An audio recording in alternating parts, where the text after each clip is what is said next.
One of the most common questions we're actually asked is, what is this little pocket here for? Now this pocket is on every single full awning we've ever produced.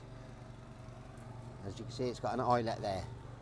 What it actually is, that a veranda pole generally goes from leg to leg and you drop the front panel down. But you can also do that with the side panel. But because you've got no leg there, with the veranda pole, we take the clamp off altogether and we just use the nut and bolt. It goes through the eyelet, like so, and then the wing nut to lock it into position.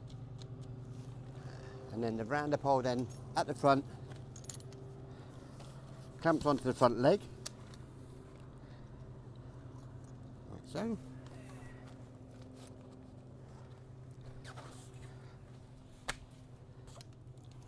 And now I'm able to unzip that panel